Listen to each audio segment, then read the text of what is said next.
분명히 안 돼. 확률적으로 이 확률로 계산하면 이런 일이 있을 수 있는 확률은 군대 안 가는 확률이 아마 성인 남자 중에 한 20% 될 겁니다. 5분의 1이죠. 5분의 1 곱하기 5분의 1 곱하기 해가지고 5분 하면은 그게 얼마나 나옵니까? 누가 계산한 사람 없습니까? 5를 5분 곱하고 1 하면은 그것이 확률이 그 5자리가 군대 안 간 사람으로서 다 채워질 확률은 5의 5승분의 1입니다. 이건 절대로 우연이 아닙니다. 우연이 아니에요.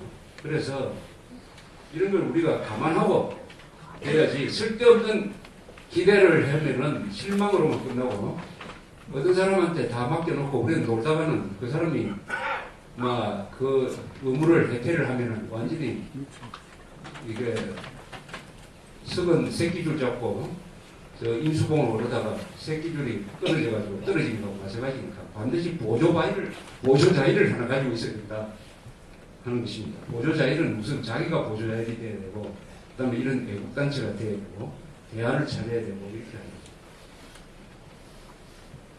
거죠. 이 교육이 중요하다는 말을 여러 번 말씀드렸지만 우리 저 인턴 기자 이경훈이라는 인턴 기자가 최근에 13살에서 19살 중학생, 고등학생을 상대로 100명을 상대로 6.25 전쟁에 대해서 여론조사를 했는데 이런 결과가 나왔습니다.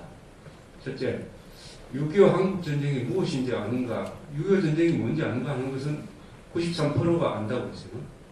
그 다음에 6.25 전쟁은 누가 일으켰는가 물으니까 북한이 일으켰다고 대답하는 사람이 70%였습니다. 나머지 30%는 누가 일으켰는지 모른다. 남한이 일으켰다, 미국이 일으켰다, 일본이 일으켰다고 했습니다. 100명의 중에 4명은 일본이 일으켰대요. 70%는 그래도 뭐 안다고 되어 있으니까 너무 절망할 필요는 없습니다. 그 다음에 6.25 한국전쟁은 누구와 싸운 것인가? 한국 측과 북한이 싸운 것이다. 86%뭐 이렇게 나왔습니다. 그 다음 6.25 한국전쟁은 언제 일어났는가를 1950년 6월 25일을 정확하게 아는 사람은 반입니다. 50%는 모른다. 날짜를 모른다는 거죠. 언제 끝나는가를 아는 것은 53년 7월 27일이라고 대답한 사람은 40%. 그 다음에 6.25 한국전쟁의 책임은 누구한테 있는가? 북한한테 있다고 정답을 한 사람은 50%입니다. 50%. 중학교 고등학생한테 우리 국가교육이 6.25 전쟁의 책임은 북한에 있다라고 교육을 하는데 성공률이 반밖에 없어요. 반은 실패했습니다. 그러면 이런 학생들이 영어 잘하고 뭐 IT 잘해도 이게 무슨 의미가 있습니까?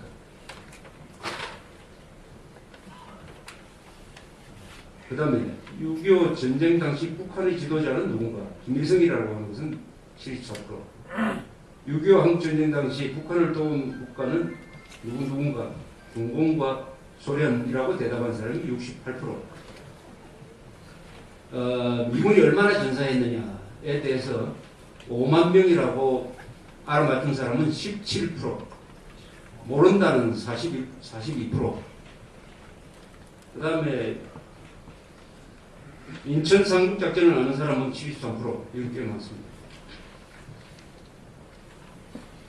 이런 등등인데 이제 주관식으로 물었을 때 6.25 한국전쟁을 올바로 알아야 한다고 생각하는가 물으니까 84%가 알아야 된다라고 생각을 했습니다. 그런 점에서는 긍정적인데 앞으로 이런 전쟁이 일어나면은 중학생, 고등학생한테 묻습니다. 어떻게 해야 되냐 하니까 싸워야 된다는 사람이 27%, 외국으로 도망간다가 33%입니다.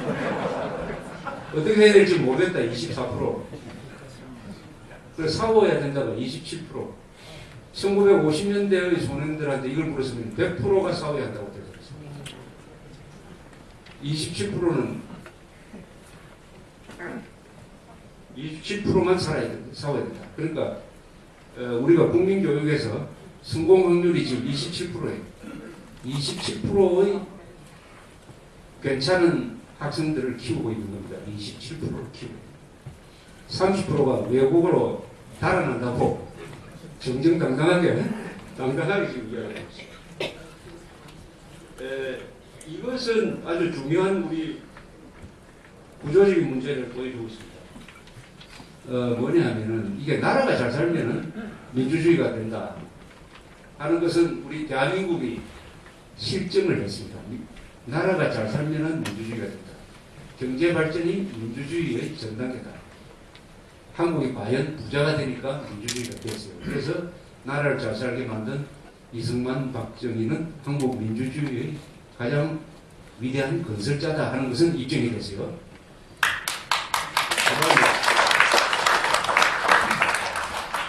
그러면 나라가 잘 살게 되면은 국민 교양도 거기에 비례하느냐.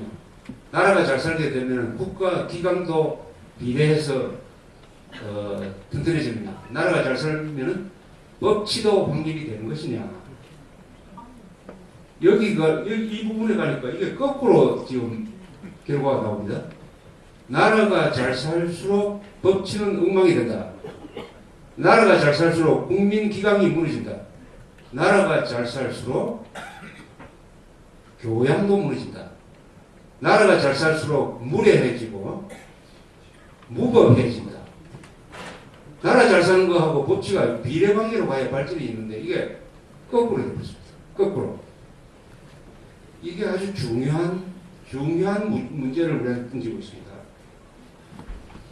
다른 통계를 한번 제의 가설을 입증을 하기 위해서 다른 걸 말씀드린다면 공무원이 음주운전을 하다가 걸렸어요. 그래서 내 공무원이다라고 하지 않고 공무원 신분을 은폐를 했다가 들킨 사람이 작년에 1,505명, 2년 전에는 3,000명이었습니다.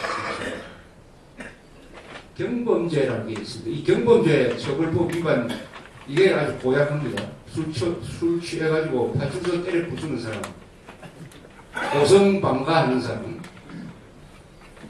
행패 부리는 사람, 여자 찝쩍거리는 사람, 이런 사람들. 그러니까 아주 이게 쉽게 말하면 예절 없는 인간들이죠. 작년에 이 경범죄 처벌법 위반 혐의로 입건된 사람이 30만 명이었습니다. 30만 명. 근데 노무현 정권이 출범한 직후인 2004년에는 이게 11만 건이었어요. 어떻게 된 게 5년 동안에 5배가 늘었습니다. 3배가 늘었어요. 3배가. 그래서 인구 비례당 일본 사람의 44배입니다. 44배. 이게 국민 교양을, 국민의 예의 수준, 법칙에서 지키는 그 수준을 제일 정확하게 반영하는 이 논쟁이었습니다. 이게 노무현 정권 4년 동안에 거의 3배가 되었다. 이게 뭘 의미합니까? 그 다음에 공무집행방해제. 공무집행방해제야말로 법치를 수준을 가늠하는 제일 중요한 기준이죠. 이것도 어떻게 됐느냐. 2004년 노무현 정권 2년차 때 8,106건이었는데 작년에는 거의 2배로 늘어가지고 15,600건입니다. 공무집행방해제는 줄어야 이 나라가 법치사회로 가는 건데 좌파 정권 때 결정적으로 늘어가지고 2배나 늘었다. 2배나. 이게 요 두 사건이 보여주는 건 뭐냐. 이게 경제가 잘 되면 잘 될수록 민주화가 진행되면 진행될수록 무법천지가 되고 물의 천국이 됐다 하는 것을 아주 확실하게 보여주는 거 아닙니까? 이것을 악순환이라고 그러죠. 이런 걸 악순환이라고 합니다. 악순환. 그러니까 쉽게 말하면 간단히 줄여서 말하면 잘 살면 잘 살수록 법을 어긴다. 잘 사는 만큼 법을 어긴다. 민주화가 진행되는 만큼 법을 어긴다. 민주화는 법치로 가는 걸 민주화라고 그러는데 민주화가 진행되는 만큼 법을 어긴다는 것은 민주주의를 그만큼 후퇴시키니까 민주화가 민주주의를 후퇴시킨다 하는 이상한 이 논법이 성립되는 것입니다. 그럼 왜 이렇게 되느냐. 그 다음 단계로 우리가 알아봐야 될 게 그럼 왜 이렇게 되었느냐. 왜에 대한 대답이 나와야 되는 것이죠. 거기에 대한 대답은 아마 다 아실 수 있을 것이라고 생각하는데 이거 왜 그렇습니까? 왜 이렇게 됐습니까? 왜 이렇게 됐습니까? 그 이유는 뭐죠? 바로 친북 좌익 세력 때문인 거죠. 친북 좌익 세력이 민주화를 악용하고 우리가 잘 사는 것을 악용을 해가지고 민주주의 하는 척 하면서 깽판의 논리를 확산시키니까 민주주의는 뭐냐? 남한테 폐를 끼쳐서는 안 된다는 게 아니라 민주주의는 남한테 폐를 끼치더라도 내 목만 차지하면 된다. 그게 바로 민주주의다라는 것을 가르쳐 줬기 때문에 민주투사로 위장한 깽판꾼들이 설치는 논리적 근거를 제공을 했기 때문에 이렇게 된 겁니다.